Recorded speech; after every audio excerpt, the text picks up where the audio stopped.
In this episode of Keeping It Real on Location, our very own Jeff Manson, founder of Real Geeks, travels to Las Vegas, Nevada to hang out with Bill Jenkins and his team. Bill shares how his VAs prospect for him so he can maximize his time and take more listings. We catch Bill prospecting live, booking appointments with for sale by owners, and expired listings. As we interview each member of the team, we dive deep into the organization of Bill Jenkins' business as he explains the role of his team members. He shares with us how his marketing director and office manager are able to give amazing service to their clients. Things get interesting when Rudy Rudiger from the motion picture Rudy shows up to give an inspirational speech at the team's weekly meeting. Through persistence and intense follow-up, see how this team powers through to reach their goals and crush it. I'm really excited to be here in Las Vegas on location with my friend Bill Jenkins and his team, and also awesome real estate agent. We're in our second episode of Keeping It Real on Location, so get your pen and paper ready and get ready to learn, because Bill and his team share a boatload of stuff in this episode, and you're going to learn so much. And hey Bill, I just want to thank you so much for coming on and opening up and being part of that whole mastermind philosophy and coming from contribution and sharing. It really means a lot to a lot of agents out there that are going to be watching. Oh, it's my pleasure, Jeff. And hopefully we're going to, share a lot of information that will help some of the agents out there, do more business. Yeah, I think we are. So first I want to start with just kind of so people can get to know you a little bit better and who you are and where you've been. How long have you been in real estate? Yeah, I got licensed 12 years ago. And then prior to that I was a professional musician for 30 years. And my wife was a real estate agent for probably 11 years prior to that. And then she kept trying to talk me into it and finally talked me into it. Right. And then I talked her into leaving new home sales and joining the dark side of General. Right, all right, cool. So so it's been 12 years. 12 years. Yeah. All right, and then I know, and I want the people watching to know, you are also coaching too for the last couple of years. You've slowed down your coaching, but can you tell everybody a little bit about your experience coaching and who you coached for and what you did? Sure, I'd be happy to. Yeah, I was a full-time coach for the Mike Fair organization. Coached for Mike for about 3 years, and during that time did between 7,000 and 8,000 coaching calls. And then coached for about a year and a half with the Tom Fair organization as well too. Not as intensive or extensive as I did with Mike, because I was still running my business. But so with Tom for about a year and a half. And with Mike, you not only coached, you also did some sort of training as well? Yeah, we also did some training too. We used to host the prospecting schools, which was great. It was a great opportunity, and he still does those. And so we were able to plug into the agents' headsets and actually coach them on live calls on how to convert appointments. Right, and that was actually included in their coaching, right? Part of the cost? Some of that, no. Actually, that's an add-on. Oh, okay, great. Yeah. But I know his events are, which is pretty great. His events are included. All right, great. Yes. And then, can you tell us a little bit about what's going on here in the Las Vegas market, and just so the audience knows what kind of market you're in? Yeah. We're still pretty much, up to $300,000. We're in a seller's market. Our inventory currently right now is about 9,000 homes, and our sales are around 3,100 a month. We hit bottom, as you know, because that's when we got all your properties. Right. January 2012, when we only had 3,000 homes in the market and 3,000 sales. So they were flying off the roof. I remember that. We were kind of in competitive. And actually, for anybody that's watching, Bill actually helped me, so I know that they give awesome service. So if you're appreciating what Bill's going to share, I would definitely send your referrals to Bill. This is my little commercial for Bill and his team and his wife Fran. Fran was amazing and helped me actually buy 7 properties in 2012, and I got like a 10 or 12% return on investment, and also they've all more than doubled. They've more than doubled now. Yeah. So I can't think. I don't know, luck, right? Timing it. I don't know if I was a genius or just luck, pure dumb luck, right? Hey Bill, I know you got a team, and can you explain or let us know how many people on your team and also their roles they play? Yeah, we've got about 8 people, I think, on our team, including our virtual assistants. So my wife Fran, Ann, our office manager, Jessica, our marketing director, Joy, who's one of our new buyer's agents, and then we have Rose May, Pam, and Maui. Okay. All right, great. Myself. All right, so can you dive in a little bit deeper? And I'm going to have a conversation with each of them, but I would like to find out a little bit more about what Fran's doing now. Yeah. Yeah, Fran is, she's actually acting more as a manager of the entire team, and then she also does negotiate, most of the contracts as well too as they come in. So she's acting more in a managerial capacity. The only time she does take somebody out is probably one of our long-time clients that we've, that have been with us for a long time, and also our investors as well too. All right, and do you occasionally tap her to go on some listing appointments? I do. Okay, good. She's my secret She's weapon. an asset. I would definitely. She's a complete asset. Yeah, and it's funny. I mean, she's been on enough appointments with me now that she's got my presentation memorized. So sometimes I'll be in the start of my presentation, just kind of step in, and I just kind of step back and take over. That's awesome. All right. Well, I look forward to diving in a little bit deeper with Fran. That's going to be a great conversation. And I haven't actually seen her since I bought those properties. We're here with Fran Jenkins, Bill's better half, and the one that Thank you. right?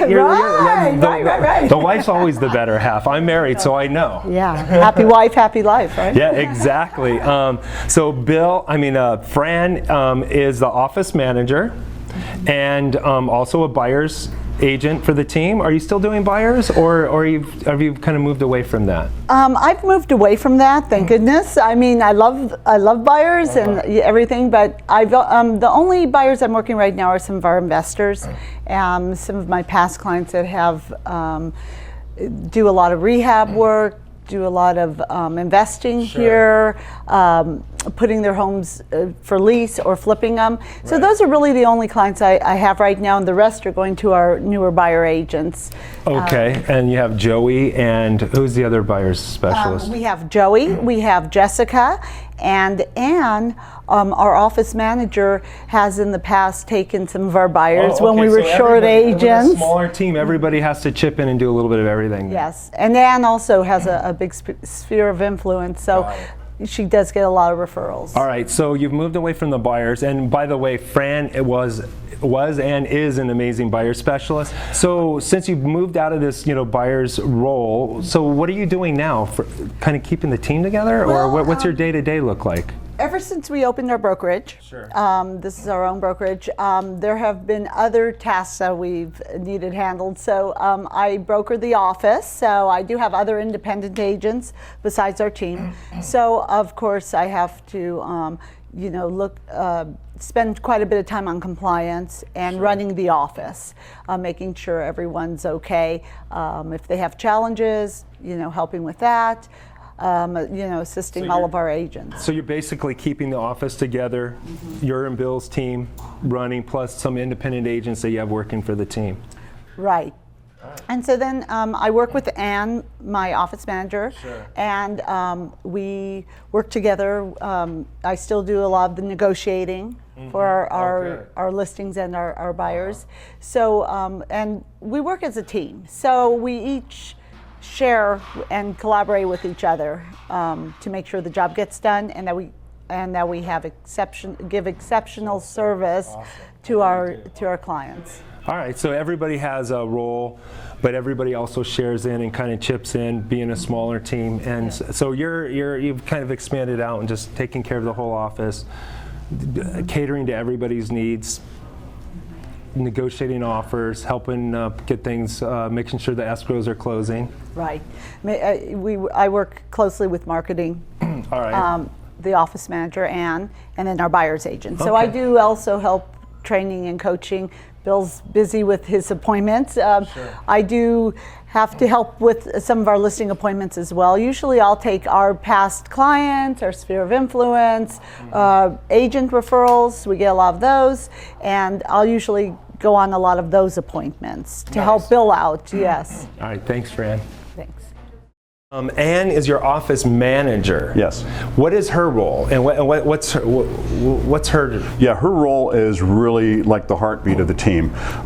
She manages all the files, all the folders, and she comes from a background of being able to manage quite a bit. Her background is that she was an office manager for one of the largest REO teams in the United States. Oh wow! They so closed. She's got some... Yeah, so they closed on average about anywhere from 1,000 to 1,100 deals a year. So she was managing it at any point in time, probably 50 to 60 files a month.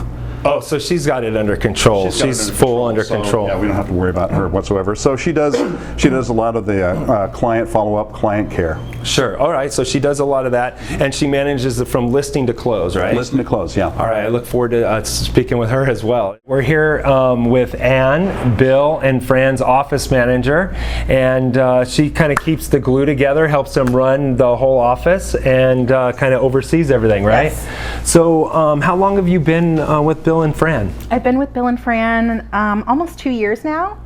We came from Keller Williams and opened up our own brokerage about a year and a half ago. All right, great. And your role as office manager, what are your main duties as office manager? My main duty as office manager is being the face of the office. So I am the wizard behind the curtain who is running everything for Bill and Fran. So I am the face of the office. All right, so you're doing everything. So can you break down just a few of those duties that you are actually helping keep together? Yes, so I'm facilitating from the time the file comes in as far as a listing, all the way from the beginning to the end, taking the file and just running with it. And that includes through escrow. All right. Client care. So you're actually managing all their listings, yes, and overseeing those. Are you communicating with the sellers on a regular basis? Absolutely. Nearly every day through one of our task management systems, so they can see everything that's going on in the file. So if somebody sneezes, I'm writing about it, and it immediately goes to their email, and they know exactly what's going on. However, I don't use that in lieu of calling them. I'm still calling and contacting them 2 to 3 times a week, giving them updates. Hey, this is what happened at your showing.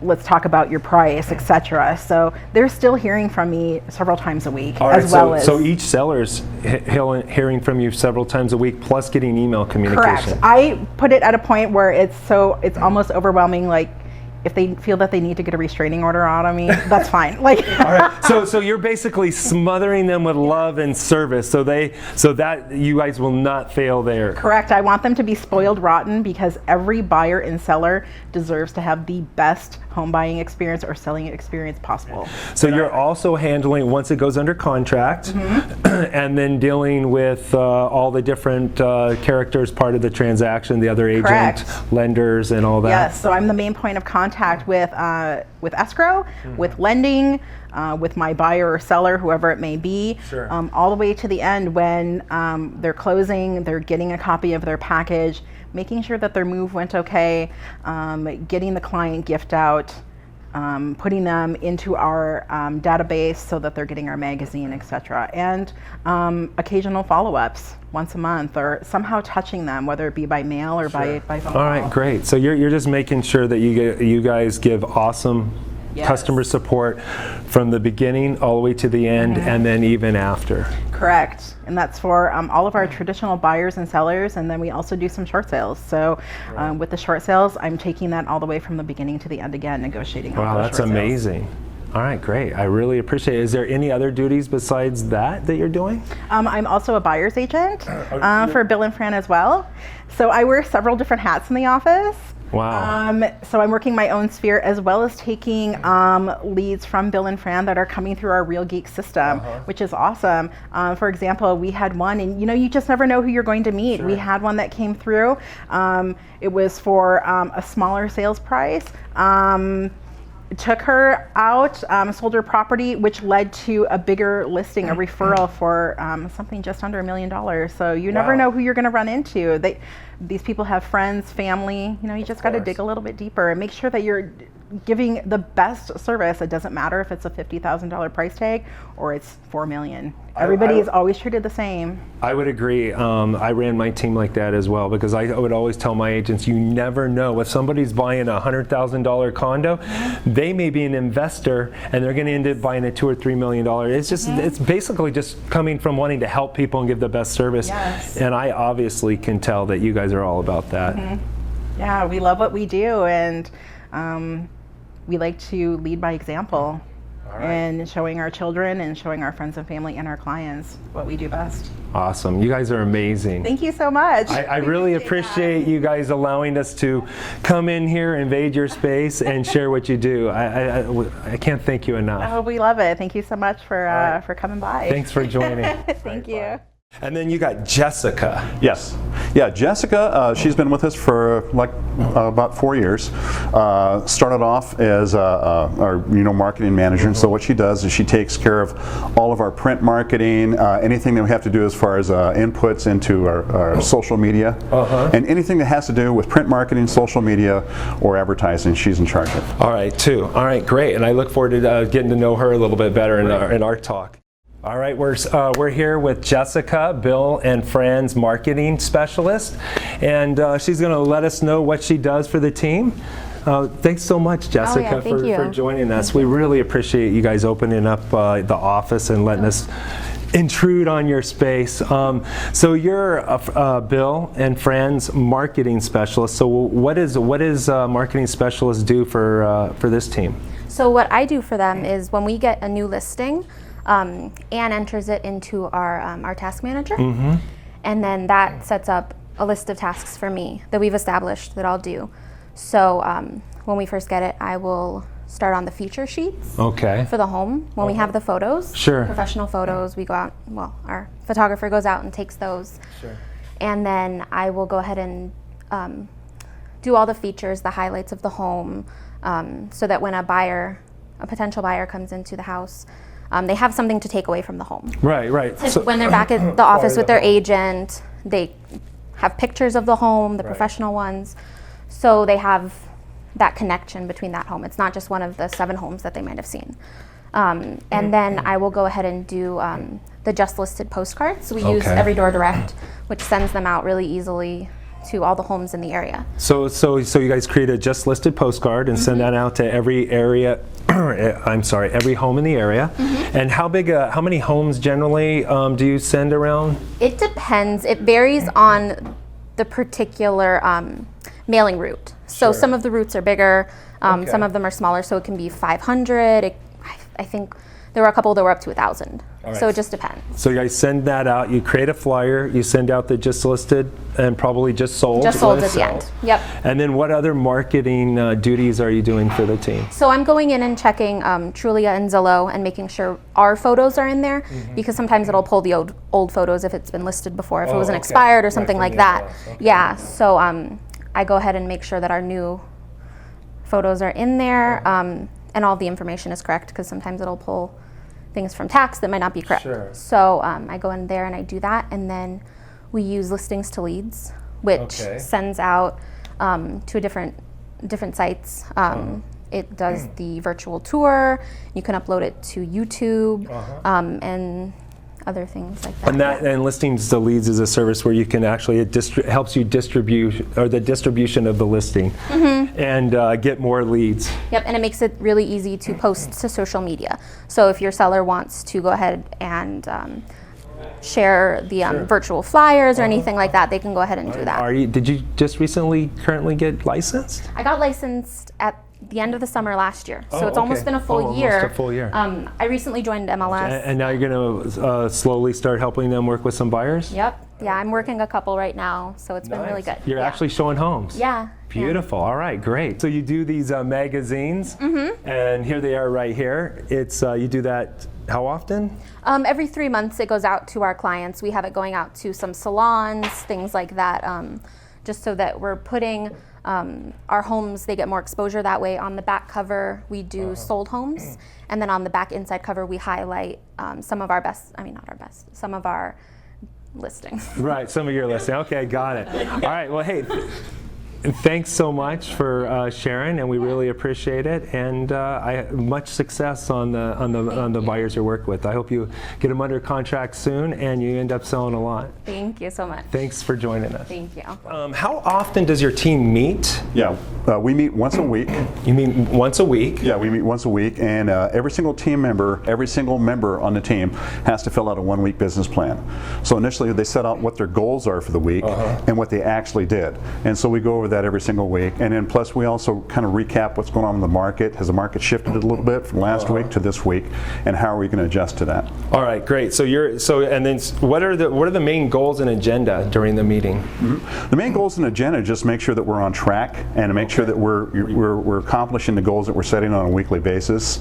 You know, we're not that large of a team, but we're starting to grow, and so we're trying to grow into that. And so it's a learning process for us as well too, because we've always been pretty much a smaller team. Right. All right. Great. So you guys really stay focused on what you guys have set and address that every week. So you're on track, and you can just stay laser focused towards the big goal. Absolutely. I mean, probably the biggest goal is, look, it's always about taking listings. Sure. It's about listings, and then from there, then it's customer service. Right. All right. And from what I hear, that you have guests sometimes that come and speak to your meeting. Yes, we do. And I heard that we might be lucky and be blessed to have Rudy come join your office meeting. We might be able to participate in that. Yes, the famous Rudy Ruettiger, who is the theme of the movie Rudy. We're blessed and fortunate to have him in our office here. And so when he found out what we were doing, and occasionally he'll pop in and give us a motivational speak, and so hopefully you'll be able to see some of that. But everything happens, by the way, from your head. All your behavior starts from your head, right? You say you're in real estate, you say you're selling agent, whatever you call yourself. Is it good or bad? What kind of perception do you get? So I never tell people what I do. I make them happy, I make them like me. Then they ask, what do you do? And all of a sudden they like you and they connect. Relationships is the key in anything. It's just not, hey, this is Cheryl, I'm a real estate agent. So what? Do you really care about me? Most of the time when we think about it, people don't care what you know. They don't care who you are. But as long as they like you, they want you to what? Be around you, they can trust you, they get excited. So you gotta feed off that excitement of people, but it's like buying a car. You don't walk in and say, I wanna buy a car. You get a salesman then. You walk in and you smell the car, right? They watch your emotions, they watch how you walk around the car. Then they come up and say, if you need any help, I can help you. That doesn't how real estate works out. Real estate's a whole different, but it still falls in attitude, connection, right? That's the key. So my whole life has been attitude, positive. You gotta stay positive. You're gonna have a lot of negatives. You're gonna look in the mirror in the morning, and you're gonna come to work, and you have goofy thinking. A goofy thought stops you from what? Being the person you wanna be. Just one thought will derail you. It really will. That's why you gotta stay positive. You gotta say, what am I gonna do to get better? And do it, just don't talk about it. You gotta do it. You think I like going to the gym? But I'm happy when I leave. But I hate going. Now I look forward to going because now I'm happy. Does that make sense? You gotta figure out what makes you happy. You can't complain about why you're not happy. If you're complaining about it, what's it do? Add more what? Doubt. Oh, that's that devil working. He works in mysterious ways, So when you're selling and you got home problems, you got kid problems, you got wife, husband problems, that's all negative thinking. You can fix all that with positive thinking. It really is true. So whatever you do, just think positive, be positive. Don't jump up and down like you're positive. A guy's gonna come by and ask you, what are you on? Can I get on it?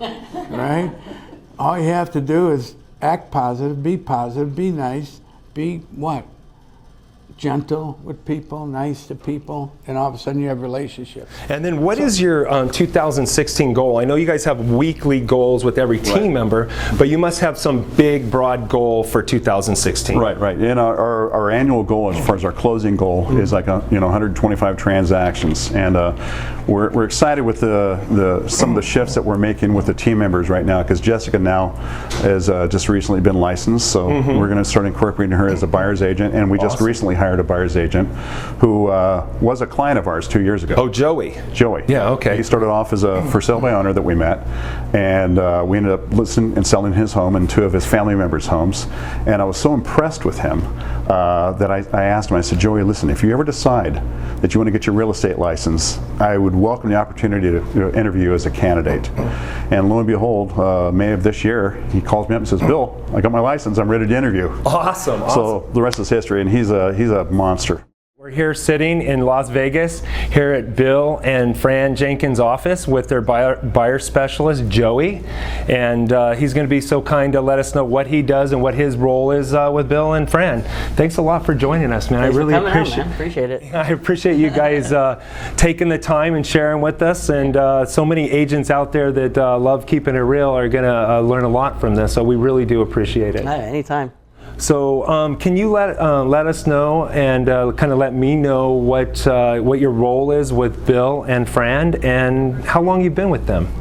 Well, it's actually a pretty good story. I was actually for sale by owner when Bill called me, and we ended up selling a few properties maybe about 1.5 years, 2 years ago together. Went through a couple of properties that my family had and that I had, and suggested to me that, hey, maybe real estate is kind of your thing. Before I was in sales and managing a music store. So fast forward maybe a few months later, decided to go to class, get my tests done, signed up with Bill, and a couple months later, here I am. I've been around for a little over a month and a half, 2 months. So you're newly licensed? Correct. Yeah, I got my license back in, I want to say, in May, June. May or June, all right. And how's it going so far? Oh, it's great. I love it.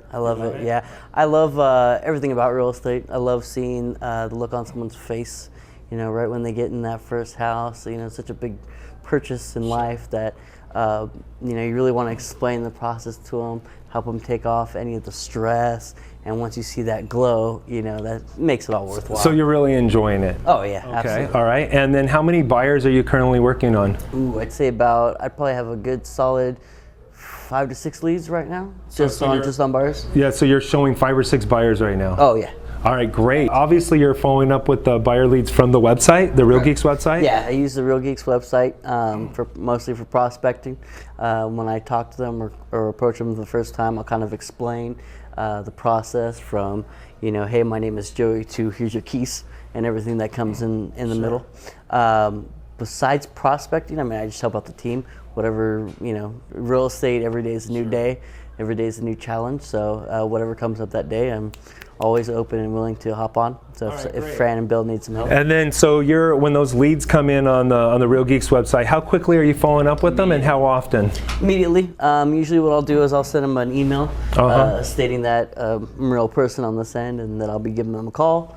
Usually call them within, I don't know, anywhere from 5 to 20 minutes, depending on if they received the email or if they responded. And then I'll follow up with them again if I haven't reached them maybe an hour or so later. And then depending on the conversation, I'll have a time where maybe next week or a couple days later, and then I'll follow up. And then I usually send out like a monthly market report too when I touch base with somebody, so they're well educated on what they're purchasing. All right, great. So besides following up with them immediately, how often are you actually working the database of ones that you haven't secured as a buyer, and how frequently are you following up with the ones that have not yet committed to you? As far as new buyers, I follow up with them until I get a hold of them, until I get some kind of contact with them. So that could be a couple minutes, couple hours, couple days. It really depends. If I have somebody who I've already talked to, I like to keep in touch every week or two, just to kind of touch base. So you keep following up, and then you continue to follow up and try and get a hold of the other ones that you have not yet spoken with. Yep, I'll follow up with either a text, email, phone call. Some people nowadays, they prefer text or email. But I like to put that personal touch on it with a phone call. All right, great. Thanks a lot. Yeah, really appreciate it, man. What is the percentage buyers versus sellers? Right, and last year it was 70-30 listings. 70% listings, 30% buyers. This year, I was kind of surprised to see it's actually dead even. It's 50-50. So 50-50. Yeah. All right, great. And then I know the goal is to get as many listings as possible because he who controls the listings and the inventory controls the market. Always. Right? And it's leveraged. And it's leveraged. So you can leverage listings into additional business and buyers and so forth. How many listings do you currently have? We have right now currently 20. We try to keep at least 20 to 25 because we sell them. We sell them fairly quickly. Sure. I mean, as far as listings that we lose, as maybe no more than 5 to 6%. So when we go in there, we price them aggressively and have that conversation with them. And so we have very few that expire. Okay, great. And some of that's the function of the market as well too. As more inventory climbs, then obviously we're going to have to dust off the price adjustment strategies more. And then how are you getting how are you getting those listings, and what sources are you getting them from? Yeah, that's the exciting part. As you know, I've had a virtual assistant working for me for 4 years. Yeah. And we go after for sell by owners, make me moves, expireds, seller valuation leads. We're also Dave Ramsey ELPs. We get those as well. And we also get a ton of buyer leads, and of course the first thing we ask them is, do you also have a home to sell? Right, yeah, of course. Because if you don't get them on the listing, we know darn well that you're not going to get them on the buying side. Exactly. So we do that, and then we also get some of it from print as well too, because every single time that we take a listing, we get a phone list, we call around the neighborhood, plus we hit it with a just listed card. When we sell it, we hit it again with another just sold card, and hit them again with the phones, and all the cards always have call to action. Sure. Okay. So you have VAs. So you're a little bit different than some agents. Some agents are actually doing the day-to-day prospecting which themselves. I used to do. Which you used to do. Which I used to do. I used to call 4 to 6 hours a day, prospect, this is sales. Qualify, and book appointments and go on listing appointments. Right. So now you've delegated some of that busy work, kind of like a gold miner. That's the VA is kind of like a little gold miner for you, in a sense. And a gold mine. And a gold mine as well. Yeah. So they're digging through all the dirt trying to find those gold nuggets. Exactly. So you're leveraging your time. I'm leveraging my time because this is what I discovered is that I realized that there was no way possible I could keep doing what I was doing and set the amount of appointments I knew I needed to set to be able to convert that into business. In fact, I know this for a fact because you've just been here 2 days and you've seen how many appointments they've set in the last 2 days. So yesterday they set 8 appointments, today they set 9. Back when I used to do it myself, I was happy if I got 2 a day. Sure. All right, great. So what sources are they calling, and then can you walk us through that procedure? Yes. Basically, they work a regular business day, 8 to 5, and for them that's swing shift tomorrow. Sure. Yeah, in the Philippines. In the Philippines, exactly. Yeah. And so the first thing to do is they call new expireds. Then they call after they've exhausted that list. Then they call old expireds, withdrawals, and cancels. Okay. Okay. Then after they go through that list, then they go through the for sale by owners, make me moves, and any other FSBO sources they can find. Sure. And then once they've gone through that source, then they go through seller leads not contact. We've currently got probably about 1,200. Wow. That they call. And there's a lot of them obviously they don't reach, so a lot of that's follow up. They constantly follow up with the other leads, the Dave Ramsey leads. Sure. Postcard inquiries, and then they start calling buyers, not contacted. Right, through the Real Geeks website. Through the Real Geeks website, exactly. And then once they finish that, then they take a break. Sure. Come back, and then the rest of the afternoon, the rest of the 4 hours is just relentless follow-up. All right, we're going to go ahead and jump on a live Skype with Rose May, and she's going to let us know how she sets appointments for Bill and his team. My name is Rose May. So I've been working with Bill. It's my 4th year now. And I started, calling out for him, setting up appointments. I do that like 8 hours a day, starting from 8 a.m. Pacific time until 4 p.m. All right, so you call 8 hours a day, and your number one goal is to set appointments for Bill to then follow up and qualify them further, and then try and go out and get a listing? Is that basically your job? Yes. Great. And so you've been with Bill and Fran for 4 years. And initially, when you first started, what kind of training did Bill give you, and to get to that level? Well, Bill trained me really well. He was good. He gave me scripts to use. We usually would do role play with rebuttals, and sometimes if there are some things I don't know, I would ask him like technical terms and how I would go about rebuttals. Because up until now, Jeff, it is a learning process for me. Of course, yes. Some rebuttals that I didn't encounter before that I am encountering now. So up until now, I ask Bill questions. All right, so when you get rebuttals or commonly called objections, so you get with Bill, how often do you and Bill meet and have a meeting and then go over those when you're coming up with getting those rebuttals or objections? Well, the meeting that we have, we do that once a week. But when it comes to new objections, I send a text message right away. Because when I get to that, I would want to, set up the appointment right away. So what I usually do is, if it's a new objection, I would ask Bill and he would tell me what to do, and I'd call the lead back and set up the appointment. Okay, so if you get one, you text him and let him know. And do you guys sometimes also get on the phone real quick and go over that objection, or Skype? Yes. Okay, so you'll practice it, and he'll give you some things to say and work over that. Great. Now let me ask you a question, because I know a lot of agents are probably watching and going, "Oh, well, I don't know if that would work in my market, having a VA from the Philippines, right?" So, but they ask you, "Oh, are you calling from the Philippines?" Do they actually ask you that, or no? No, they don't. All right, great. All right, and then how many appointments do you generally set on average if you look at all the different markets? And also, what kind of reporting do you give the agent?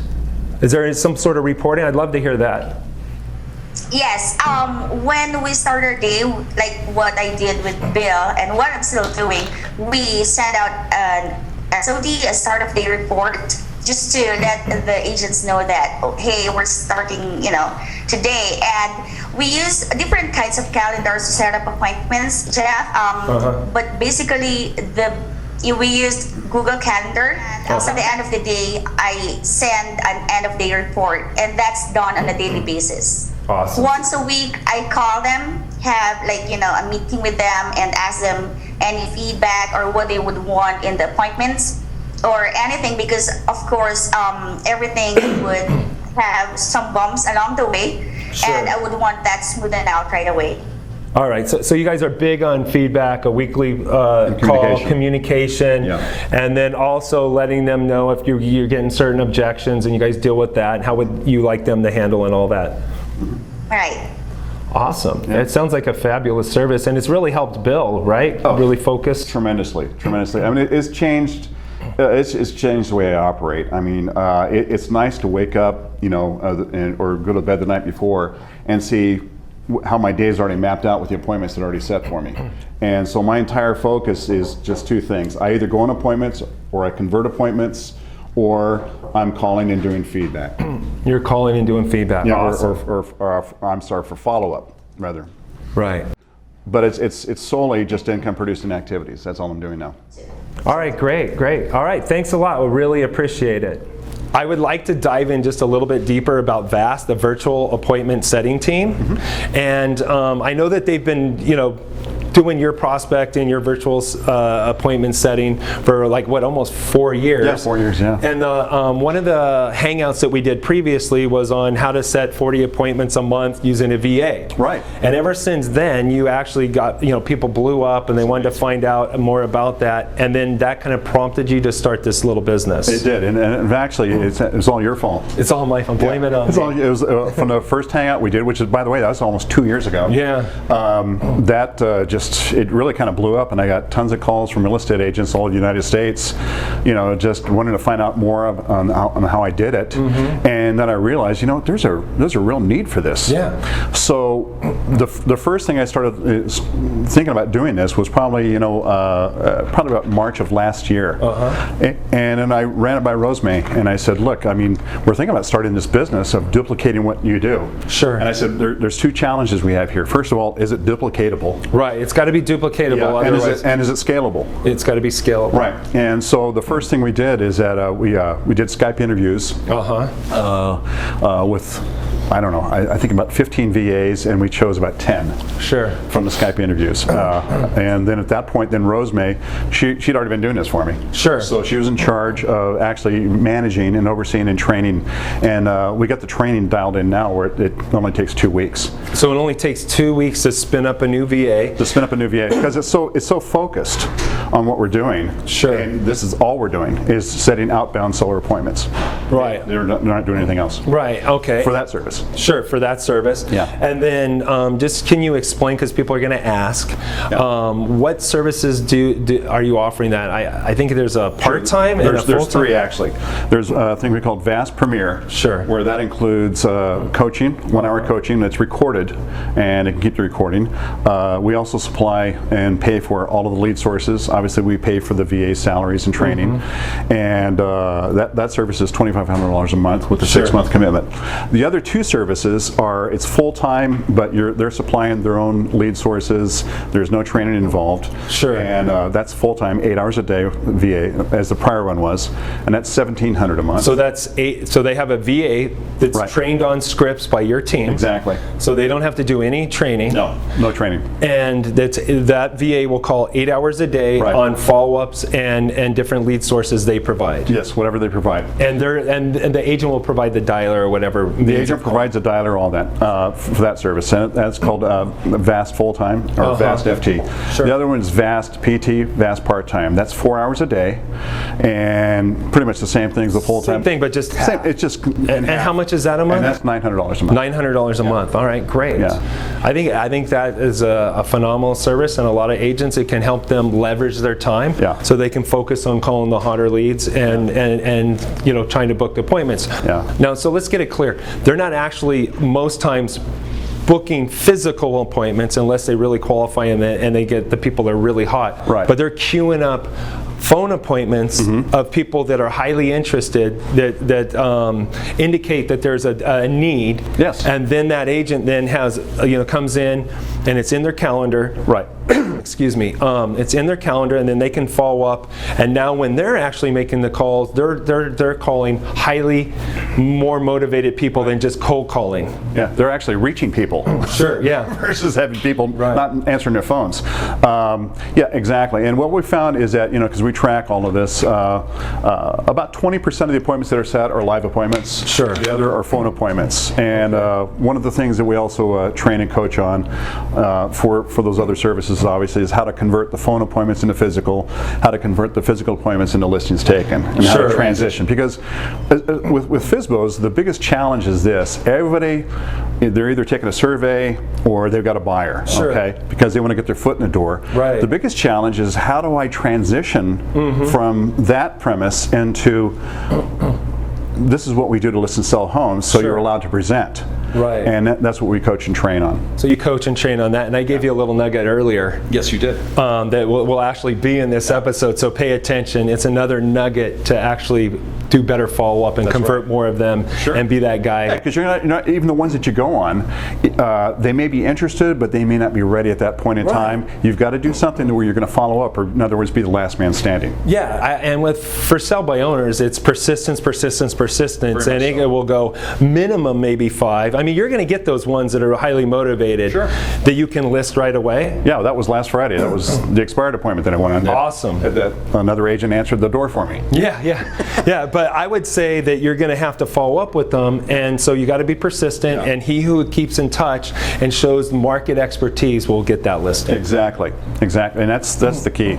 So we've got a lot of tools and resources that helps us do that, so that we're just relentlessly focusing on converting those into business. Awesome. Relentless follow-up. So they're continually following up on the FSBOs, the expireds, and all these lead sources. All right. And because and I know it takes 5 to 12 times probably.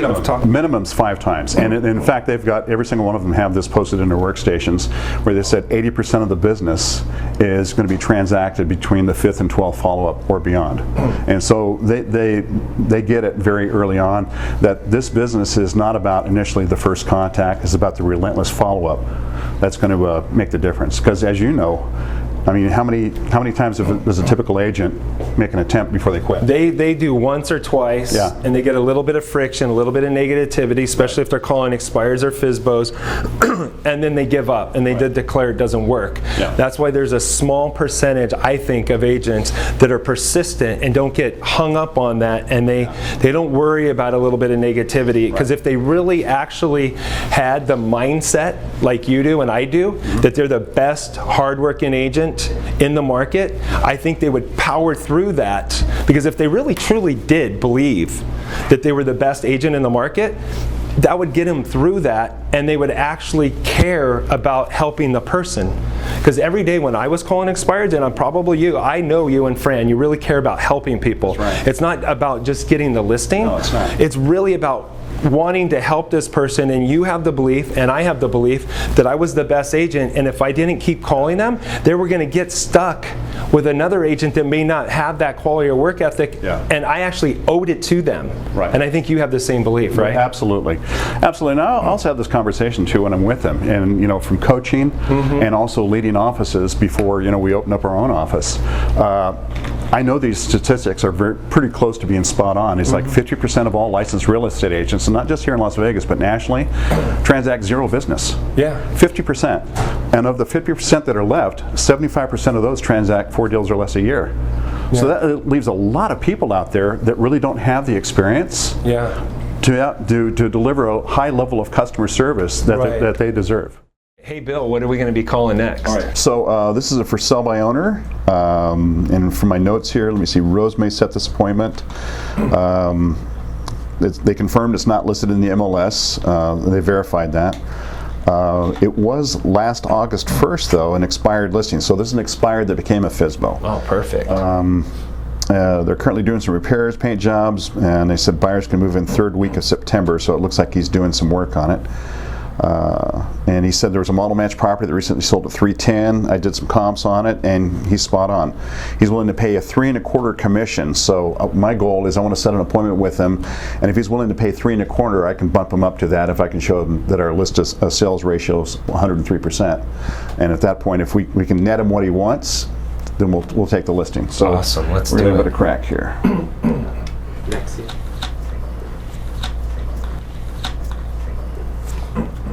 Yes, hi, Joe. Hey, Joe, this is Bill Jenkins with Nevada Realty Connection.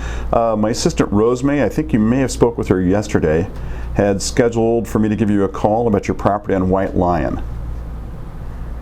Yes, and from my notes here, mentioned, let me see, that you're doing some work on a property currently, some repairs and paint jobs, is that correct? Okay. And then also from my notes here, said that the buyers can move in the 3rd week of September. So that's is that when you're estimating that all the work's going to be done?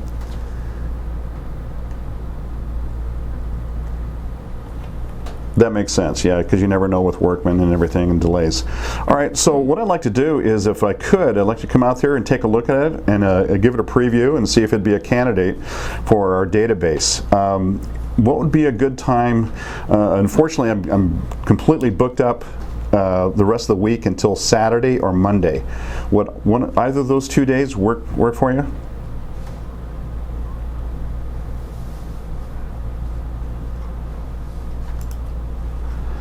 Right. What time? Okay. Well, would Monday work as well? The following Monday? All right, so in other words, you said give you a call like on Saturday, 9 o'clock to confirm that day or Monday? That would work? Okay, terrific. And let me see, so I see I've already got an appointment at 10 o'clock at Panorama this Saturday. So if I give you a call, would 9 o'clock be okay? Because that's going to give me enough time to be able to get to my other appointment.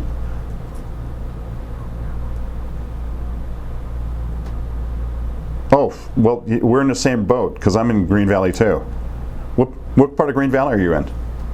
Oh, gotcha, okay. Well, why don't we do this? Could we pencil something in, and then when I give you a call on Saturday, we can put it in ink? And and would you like a call to confirm that? All right, perfect. So what I'm going to do, Joe, is I'm going to give you a call. I'll probably give you a call around 9 o'clock just to confirm our appointment for noon. How's that sound? Fantastic. I'll see you at noon this Saturday. All right, take care.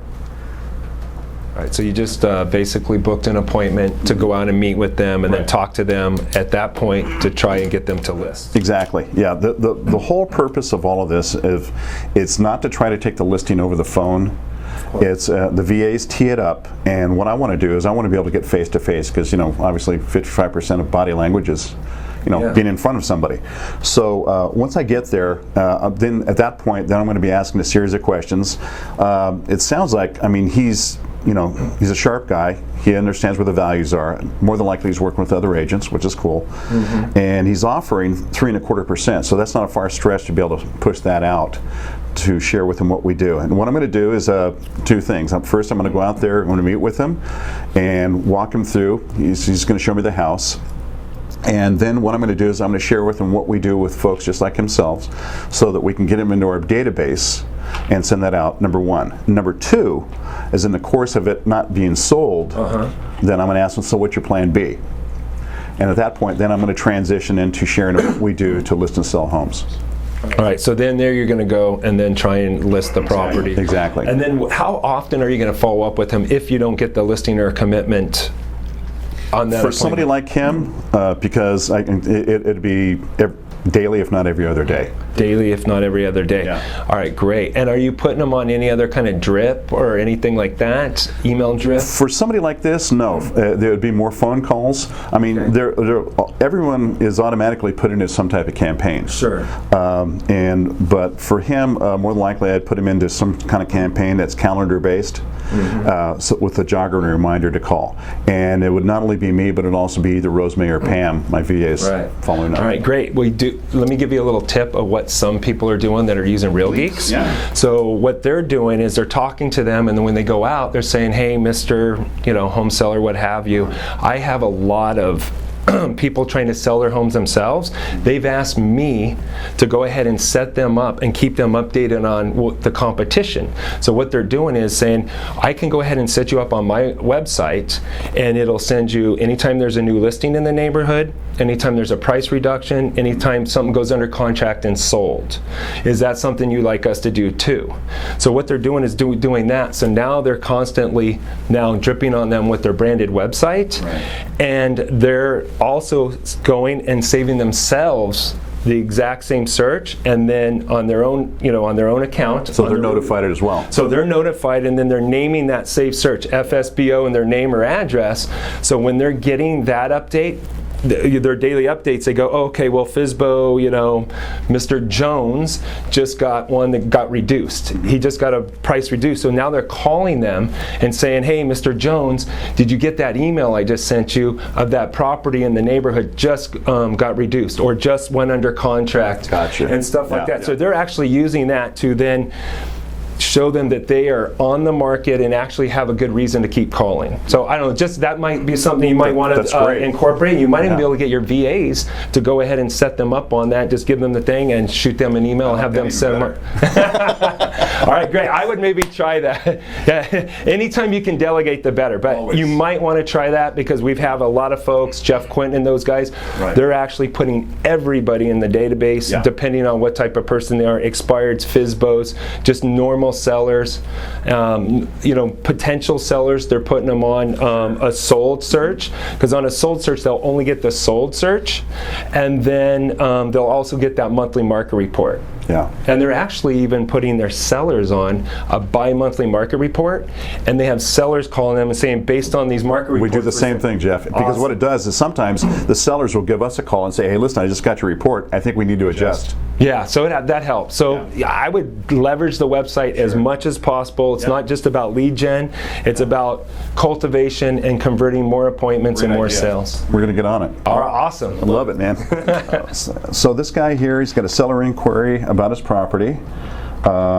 He's looking at as an option of selling it or getting on an equity line to do more upgrades. They bought it a couple of years ago. They still owe $195, some upgrades done. And he accepted a phone appointment so we can make a plan with him. So obviously my goal is we're going to set an appointment so I can have a consultation with him. Volume up here. Hey, hi, Christopher? Hey, this is Bill Jenkins, Nevada Realty Connection. My assistant Rosemary had scheduled for me to give you a call at this time about your property in Discovery. And I think what it was, you'd sign up initially on our site about a valuation report. Right, and that's what I saw here with my notes here. It says you're looking at the option of either selling it or getting an equity line to do some more upgrades. Oh, congratulations. When is she due? Oh, tomorrow. Oh, so wow. So is this your first? Wow, what an exciting time. Well, listen, this is what I'd be willing to do for you, Christopher. I mean, and I do this for a lot of folks out there just like yourselves. I'd be willing to come out there, really get a visual inspection of your property, take a look at it, because that's going to really help me dial in a much more accurate assessment of value. Would that be helpful for you? Perfect. You know what? You know how much that costs? $0. Isn't that great? Yeah, it's a good deal, huh? Yeah, who doesn't like free stuff, right?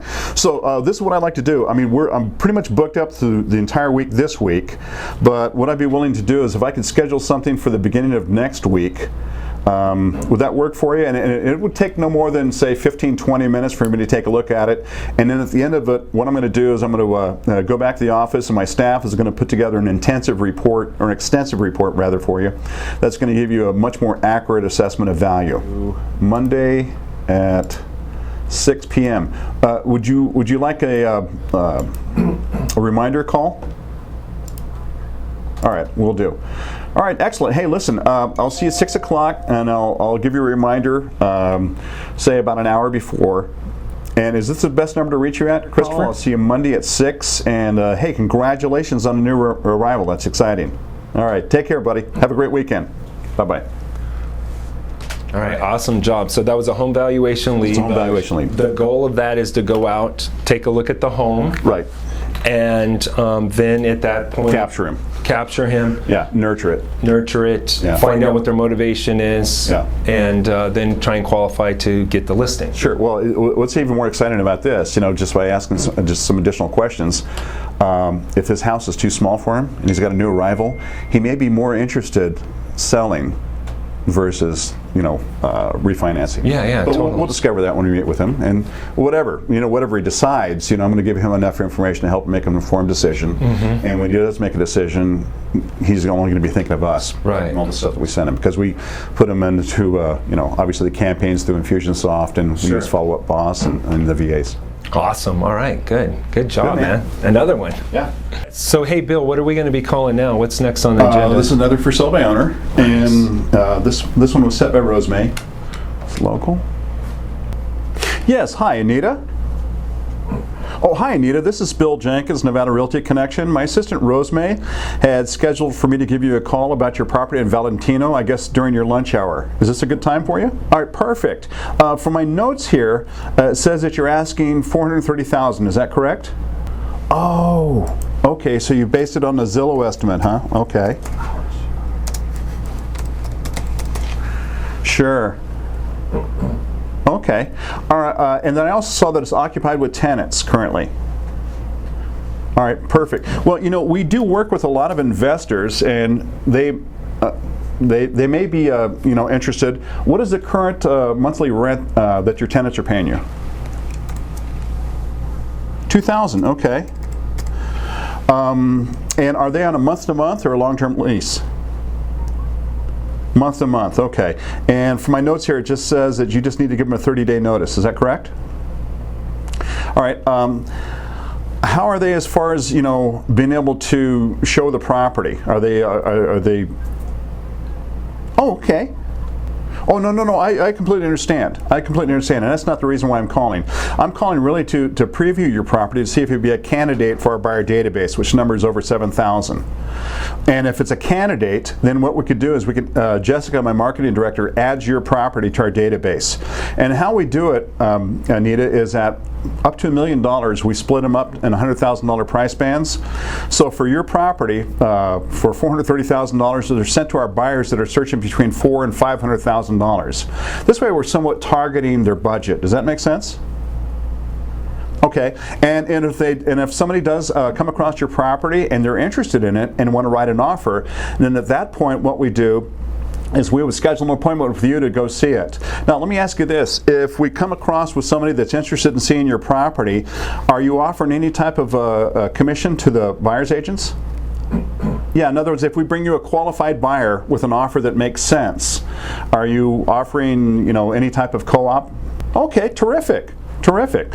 So this is what we could do. I mean, you know, I like to take a look at these properties because, as you said, you know, you did this estimate on Zillow, and unfortunately, even though it's a great tool for the public, it's not as accurate as it can be, because what Zillow does is they'll pull in single stories, 2 stories, properties that are outside of your square footage, and so it may be giving you an invalid estimate.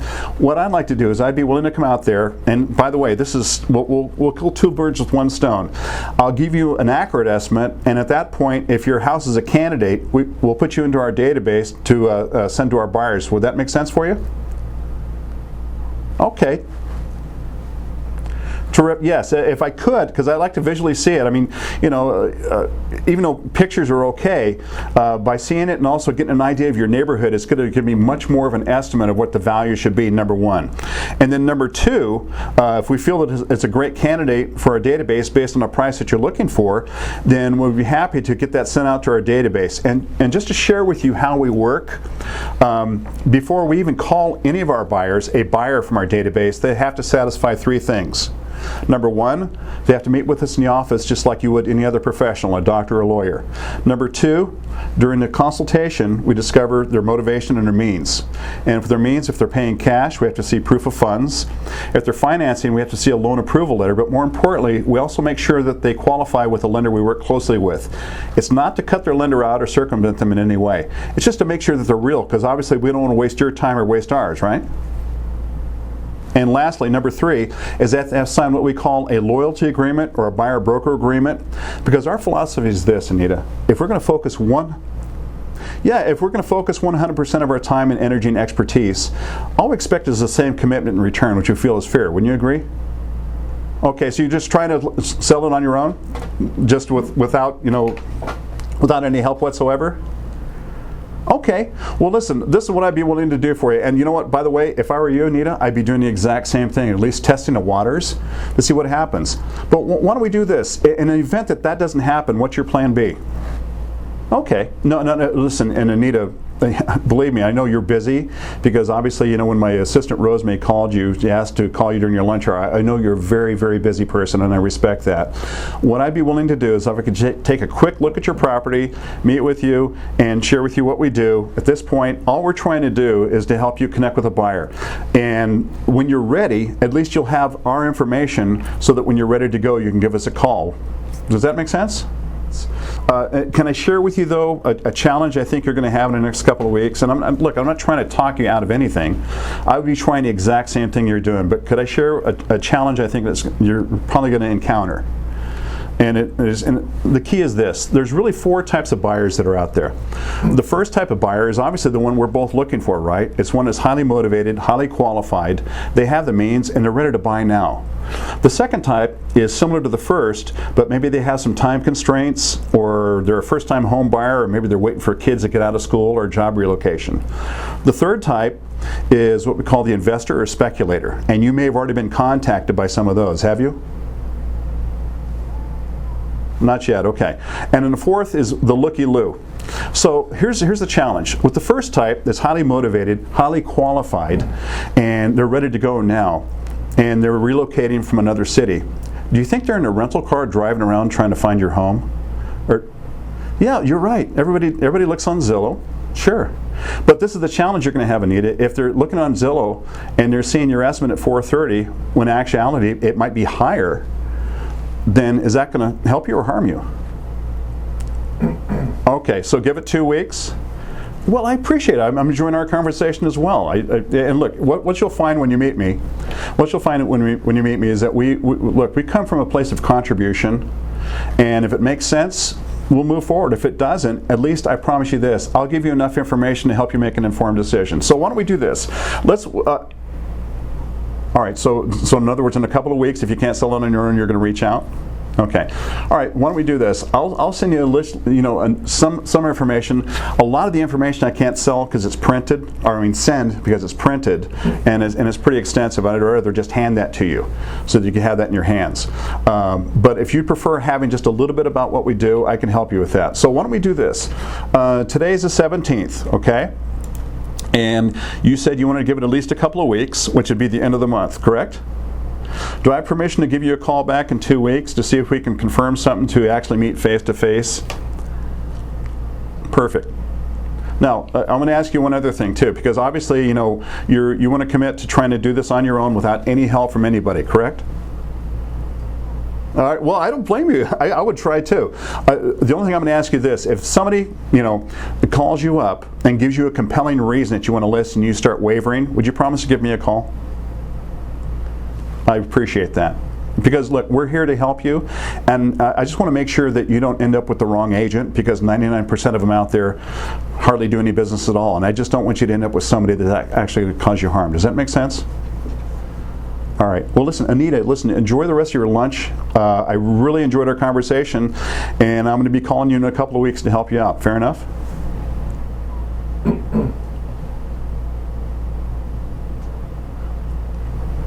That's a great question, and when we meet in 2 weeks, I'm going to give you all of that information so you can go over it. Because we have a tiered commission structure, and I can go over it to you in detail. And it really depends on what your needs are.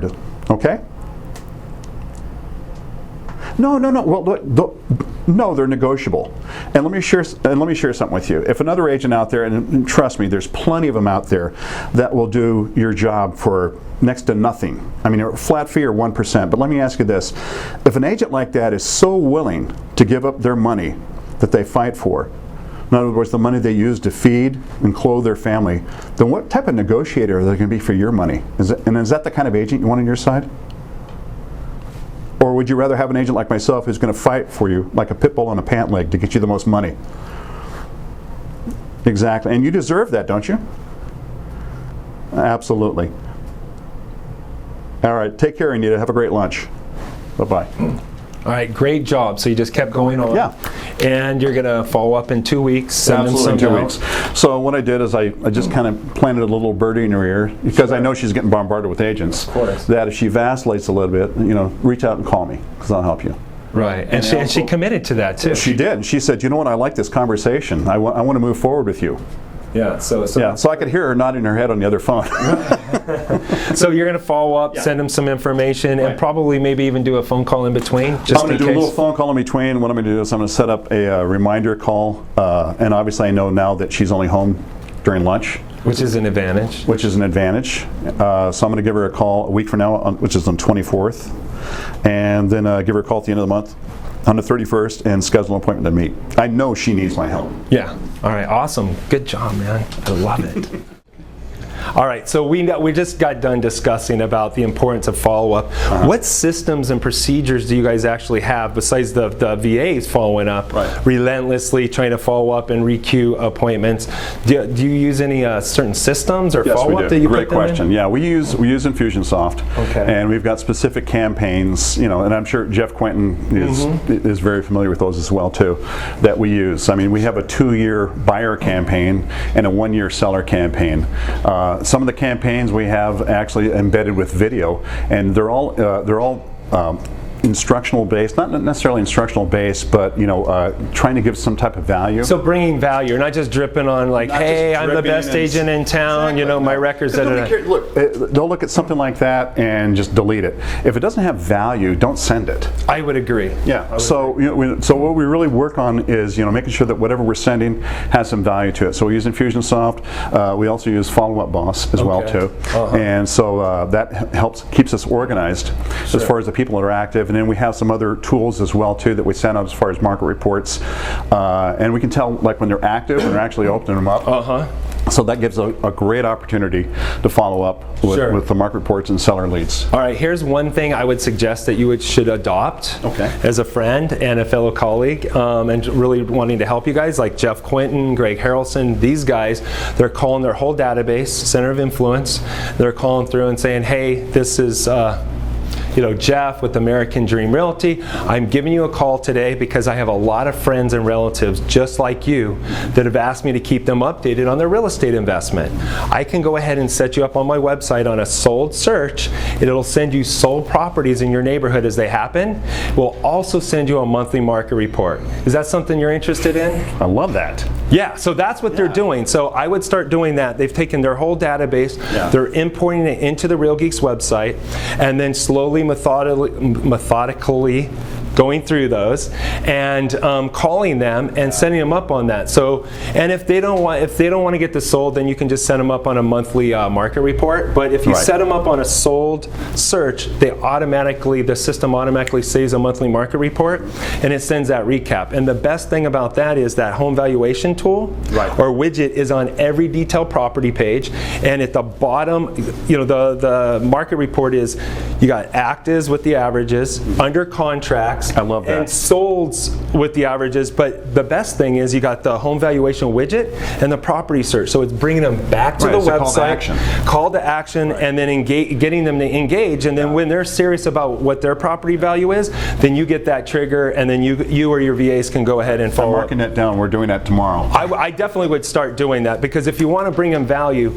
people, like we just discussed with your Infusionsoft, and I'm sure there's a lot of value in that, but people really want to track their real estate value. It's almost like tracking their portfolio. Sure. Right? Sure. So I think everybody that wants to know brings what the a ton value of of their property is. So we do that as well, and we also have a magazine to our what I call our A++ clients that we send out to as well. Awesome. Okay. So I got a question. Do you guys, I know you do, but I want the audience to know, how often do you guys practice your skills, scripts, and dialogues? And what do you guys do when it comes to training? With our newer team members, I mean, Jessica's not new, but she's new in the business as far as being a buyer's agent. They do role playing every single day. Okay. And I try to be here as much as I can, at least a couple of days out of the week, so I can see if they're doing it correctly and make sure. Because what I learned and this is. I'm so thankful that I had the opportunity to coach, because I learned the right way and the wrong way to role play. Sure. The wrong way to role play is that you're looking at each other and you're trying to trip each other up with objections, and the other person doesn't know what the handler is. That's the absolute worst way to do it. What you need to do is, first of all, if you're telephone prospecting, you don't see the person, right? No, you're on the phone. Right. So you have to have your chairs back to back. Sure. And the first thing you do is this: pick out just one objection and work on just one handler, okay? And take turns doing that with each other until you've got that memorized, then add another handler. Got That's it. the best way and the quickest way. So add on to them. Skills. So that's what I have Jessica and Joey doing, and I kind of share this with them too. And it really, because I wanted to make sure it hits home. Because look, nobody gets jumps up and down and gets excited about role playing. I can't wait to role play. Nobody likes doing it. But I kind of shared them like this. I said, look, when you first got your real estate license, how many questions did you have to memorize to pass the test? A lot. A ton, right? Right. I said, so there's really only going to be probably about 18 objections that you're going to come across over and over and over again. So if you had 3 different ways to handle that, how long would it take you to memorize those? Not very long, right? 4 weeks. Yeah. So if you spent 4 weeks just mastering those, how much more comfortable you're going to be as far as going after that business. Right. All right, great. I'm going to dive in a little bit deeper on this. So I would say some people think, oh my God, scripts, that's not really keeping it real, right? But and I know, what is the importance of actually knowing those scripts? I think I know the answer, but I'm going to let you answer it. What is the importance of actually practicing those scripts, having them internalized, and how is that so much more real than actually winging it? Well, let me use an analogy. As a professional musician. Now, let's say that you decide, okay, I want to play guitar. Sure. Would you go to a music store, grab a guitar off the rack without ever having a lesson, knowing how to play, and walk up on stage and try to perform? No. Well, that's kind of like what people are trying to do when they're winging it. Right. Okay. So until you actually take that guitar down, you start taking lessons, or a coach that actually walks you through that and gets a foundation of training, and so that you're comfortable and confident with that. By winging it, all you're doing is creating a behavior or habit that's going to cause you to be frustrated with the business. And I would much rather, everybody out there figure out a way to get from point A to point B as quickly as possible, like you and I like. Yeah. Instead of dragging it out, trying to wing it. So scripts to me is a foundation, is a starting point. Because until you reach the level of unconscious competence where you don't have to think about it, you need scripts. Yeah. You reach that level. Once you reach that level, then you can be very conversational with scripts. They won't seem rote. But you're not going to get there. The road to get there is practice. Yeah, and I would also add on to that if you internalize these scripts, they're no longer scripts. They're you. Right. And it's just helping you ask the qualifying questions so you can better help them and actually focus on them and their answers, so you can actually focus on helping them and finding out and listening to what their needs are. Wow. If you're just winging it, you're not able to do that because you're thinking about, oh my God, what should I be asking next? When you have it so internalized, so practiced, it's just you, it's really no longer a script. And everybody is using some sort of script. And most of them. Well, hopefully. But I mean, they're just the sellers have their scripts. Right. But I mean, just naturally, every agent that's not doing it, they have a script. They ask the same questions every time, but they may not be the best. They're not well thought out. So I think being able to have that will be able to, you can just listen better and help more people. Absolutely. Well, and think about this, and that's a great point you're making, because has there ever been a time when you've asked a question to somebody and they completely ignored your question and went on to something else that had nothing to do with your agenda?